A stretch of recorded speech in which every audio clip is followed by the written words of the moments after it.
Добар ден и среќен празник на оние кои го слават Рамазан Бајрам. Следува дневникот на Канал Плюс за актуелните случувања кои му дадоа белег на денот. Почнуваме после кратката најава за дел од темите.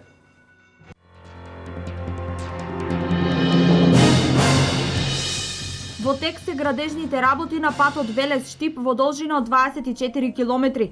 Денес увид во работата изврши министерот за транспорт и врски Владо Мисајловски.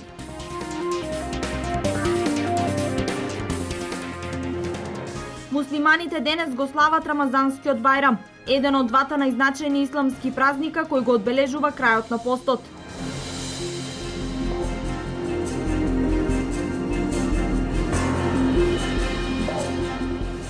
Сточарите навреме да извршат дезинфекција, дезинсекција и дератизација на одгледувалиштата на стока. Горештините се реална закана по здравјето на стоката.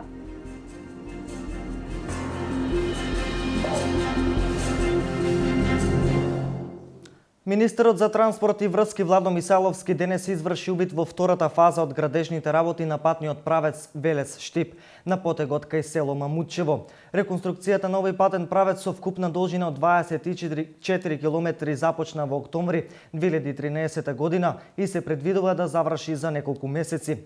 Овој пат има неколку црни точки кои по проширувањето од сегашните 6 на 11 метри ќе бидат решени. Со реконструкцијата ќе се направи сосема нова траса, каде што возилата ќе се движат со брзина од 80 до 100 км на час. Станува збор за нов експресен пат што го гради владата на Република Македонија. Како што можете да видите позади нас денеска започнуваме со асфалтирање на втората фаза на овој експресен пат. Градежните активности се во полна динамика, постојано се работи. Очекувам дека до првата половина на 2016 конкретно ќе биде завршен овој експресен пат. Станува збор за пат 26 км во вредност од 15 милиони евра. Мене ми представува особена чест што сите градоначалници денеска што се со мене го поддржуваат овој проект, ќе се раздвижи овој регион и сите граѓани од овој регион ќе добијат голема придобивка. Ќе се скрати траењето на самото движење на колите и ќе добиеме една модерна и нова делница. Освен овој автопат, односно овој експресен пат што го градиме, исто така го градиме автопат Милодиновци-Штип и таму сме преку 85% во пробиена траса. Исто така сакам да ги информирам сите граѓани дека за наскоро очекувам наредниот месец да се потпишат договори за 5 нови регионални правци. Денес муслиманите го слават Рамазан Бајрам, празник со кој завршува месецот на Рамазан, месец на пост и духовно прочистување. Едномесечните пости и молитви се завршени, а во исламот се смета дека по секој пост верникот излегува похуман и подоблесен. Честитки за празникот упатија премиерот Никола Груевски, лидерот на опозицијата Зоран Заев и муфтијата за Источна Македонија.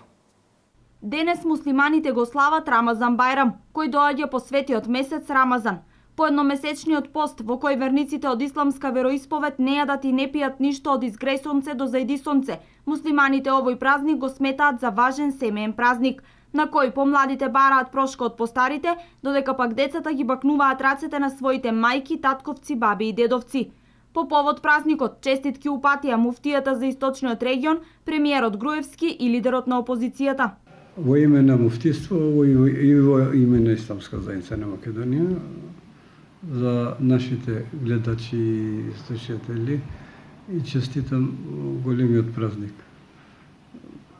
Рамазан Бајрам со желба Аллах да го примил тоа, а земавме овај, ние викаме насихат, за да бидеме поарни. Тие што постиле, Аллах да ги прима, да ги наградува. Тие што не постиле, да дојде време и да постат. Традициите со кои се идентификуваме и празниците кои ги славиме се тука да не потсетат на вредностите кои го дефинираат нашето постоење и идентитет.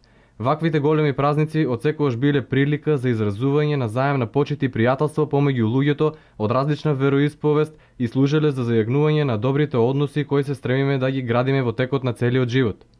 По светиот месец на пости и молитви, празничните денови нека продолжат во спокој, со мир во душата, љубов и внимание, трпение и разбирање, почитување и толеранција, со споделување на овие духовни вредности меѓу најблиските и со сограѓаните во Република Македонија. Рамазан е 9-тиот месец во исламскиот календар, а воедно е и месец на почетокот на објавата на Куранот. Според Куранот, Рамазан има 4 димензии, и тоа духовна, солидарна, здравствена и морална. Поголемиот дел верници од исламска вероисповед со верба дека Рамазан на секое семејство му носи милост, берикет и проштевање. Рамазан Бајрам го слават 3 дена. Регресот за годишен одмор останува законска обврска на работодавачите. Неодамнешниот договор на Организацијата на работодавачи и синдикатот резултираше со можност сиромашните фирми со посебна одлука да може да избегнат исплата на К15. Исплатата на К15 не заминува во историјата. Сојузот на синдикати на Македонија и Организацијата на работодавачи одлучија приватните компании натаму да ја исплаќаат 13-тата плата. Висината која ќе се исплаќа е 40% од просечната бруто плата. Правото за регрес за годишен одмор ќе останува и понатаму. Висината која е утврдена е 40% од просечната нето плата. Со тоа што е оставена можност со грански колективен договор или колективен договор на ниво на работодавач да се утврди и повисоки износи. Меѓутоа треба да се има предвид дека не постои никаде максимален износ на К15, туку во Законот за даночна добивка постои ограничување до кој износ тој може да се припати. Тоа е 40% од бруто плата, над тој износ се плаќа и дано на добивка покрај персоналниот данок.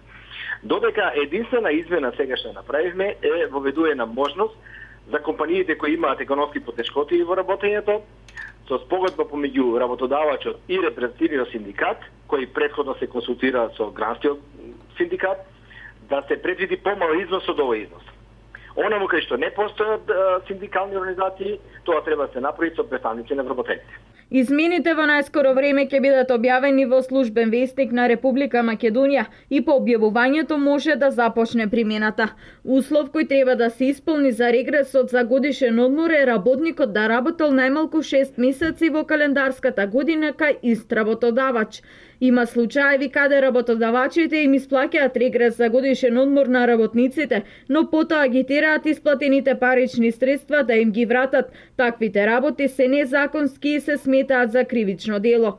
При состојба кога не е донесена одлука за висината, работодавецот има обврска да ги исполни максималните износи предвидени со колективниот договор на ниво на работодавец. Високите температури се реална закана за ширење на заразни болести кај добитокот. Ветеринарите апелираат до сточарите редовно и навреме да извршат дезинфекција и дератизација на трлата и фармите. Високите температури и комарците се опасност за појава на болести кај добитокот. Таков е примерот со синиот јазик, кој минатата година направи пустош кај овчарството. За сега состојбата е под контрола, но ветеринарните служби апелираат до сточарите редовно да се врши дезинсекција и дератизација во одгледувачките капацитети. Значи се препорачува редовна, правилна и навремена дезинфекција на одгледувалиштата, повисоко ниво и чистење и повисока хигиена, исто така и третирање со репеленти, односно средства за штитење од ободување на инсектите. Значи за било каков совет сточарите треба се обрнат до надлежниот ветеринар, исто така и до надлежниот ветеринарен инспектор од страна на Агенцијата за храна и ветеринарство.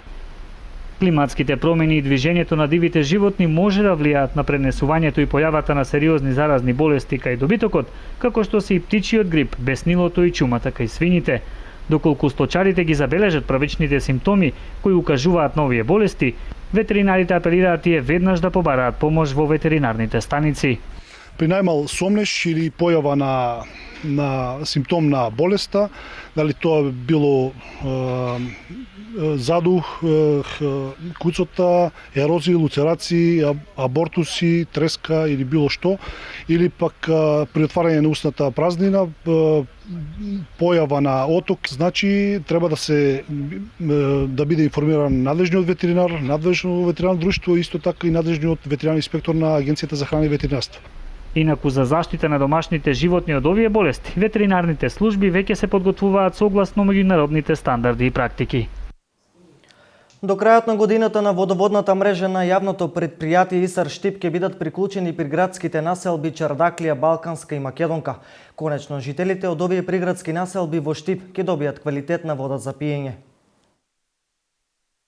До крајот на годината жителите од приградските населби Чардаклија, Балканска и Македонка ќе бидат приклучени на градскиот водовод, односно филтер станицата. Ова го најави директорот на Исар кога неодамна елаборираше за реализираните зафати што јавното предпријатие Исар ги има направено во овие населби. Можам да и ветам дека до нова година, ние веќе започнуваме денови со работа, ќе бидат вклучени во градскиот водоводен систем. Не само жителите на населба Балканска, туку и населба Македонка ќе користат нашата вода, а понатаму и населба Чардаклија ќе бидат вклучени во градскиот водоводен систем. Потоа ќе склучиме и други договори, значи за користење на вода, каде ќе бидат офатени плюс канализација и други работи. Жителите во овие населби повеќе години наназад се соочуваа со неквалитетна и заматена вода, поради што често пати реагираа состојбата да се подобри. Па може да кажам многу одамно, не е чиста и плюс треба да се ово да се случи пошто понапред да не уклучува преку градски водовод на филтер станицата. Ние пиеме огадна вода. Со приклучувањето на водоводот и со канализационата мрежа која е реализирана во овие населби, значително ќе се подобрат условите за живот на тамошните жители. Богата музичка понуда ова лето се нуди во Берово. Во рамки на летната култура настап на градскиот плоштад ќе имаат познати домашни и странски изведувачи. За главната вечера на 27 август, кога ќе се одржи етно плоштад фестивалот, граѓаните ќе може да бираат помеѓу балканските звезди Северина, Здравко Чолич, Емина Јаховиќ и Саша Ковачевиќ. Кој ќе пее на 27 август ќе биде познато на Илинден. Општина Берово ова лето најавува богата културна програма во рамки на културното лето. На плоштадот во Берово ќе настапуваат голем број народни и забавни исполнители, но и културно-уметнички друштва. Летната култура Општина Берово ја започнува утре со концерт на Сара Мејс и Иле Спасов. На 26 јули беровската публика ќе ја забавува Сашко Коцев со свое стендап шоу. За празникот Илинден концерт ќе одржат Сузана Спасовска и Виданка Ѓоргиева во село Владимирово. Во текот на месец август општината ги најавува и концертите на најголемите македонски звезди: Слатка Ристика, Ламбе Алабаковски, Ајскиу, Тамара Тодевска, етногрупите Гезмен Бериша проект, Монистра, Ускакан. Во светот на летната култура во Берово ќе пристигнат и африкански ритми од Франција, Линзи Полак од Австралија и Поала Блантон од Бразил.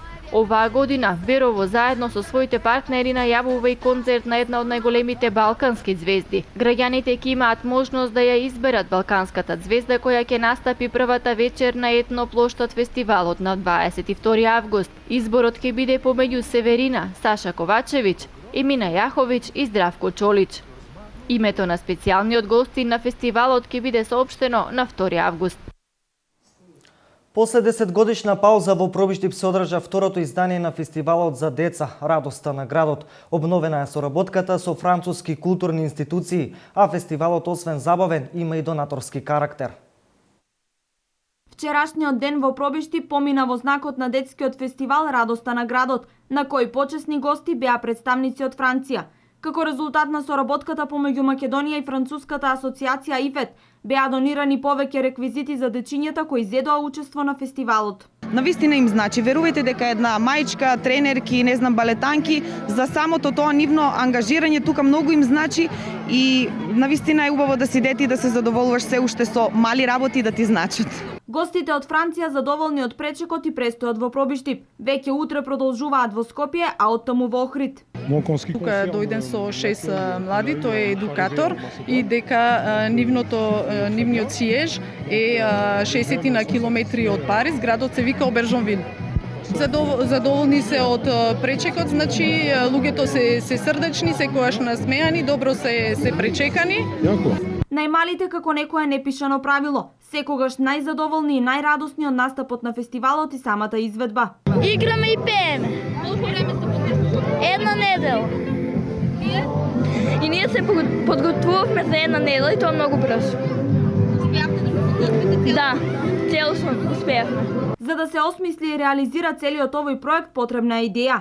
Оваа година имав прилика да присуствувам на една реституција, на еден солидарен проект кој што беше направен со Република Турција, каде што имаше познати личности од доменот на сферата во Франција, од политичкиот живот на турските асоциации, каде што имав прилика да напоменам неколку зборови за Република Македонија и тогаш во тој контекст беше напоменето дека зошто да не може да се направи една соработка и еден таков солидарен проект да биде направен со Република Македонија. Како резултат на досегашната успешна соработка која вроди со плодови, организаторите се со намера за продолжување на соработката и реализација на поголеми проекти, значајни за промовирање на македонската култура, фолклор и идентитет.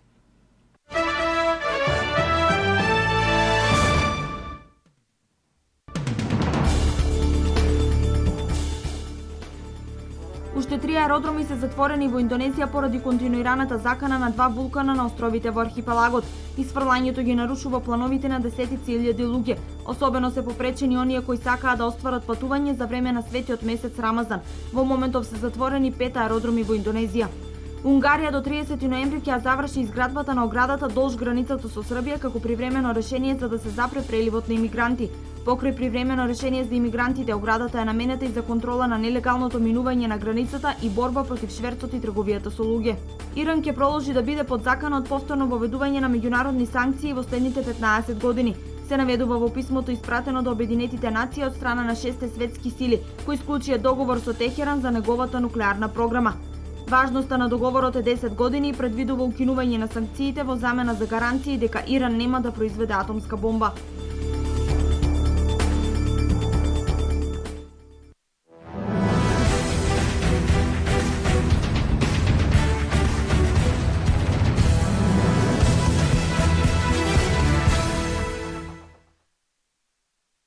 Општина Кочани ова лето им овозможува на сите деца од социјално ранливите категории бесплатни курсеви за пливање за ученици од социјално загрозени семејства на возраст од 8 до 12 години.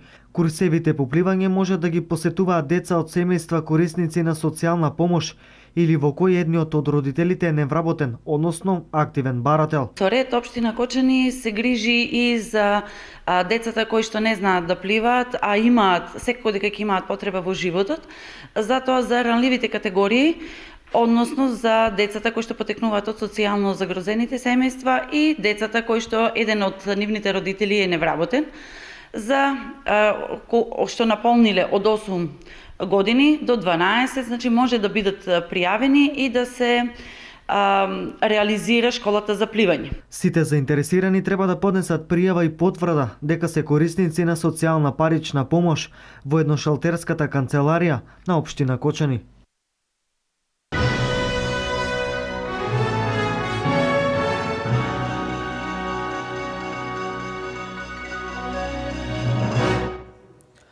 Ова е се во првиот дневник на Канал Плюс. Свежи информации гледајте во дневникот во 20 часот и на веб порталот kanalplus.mk.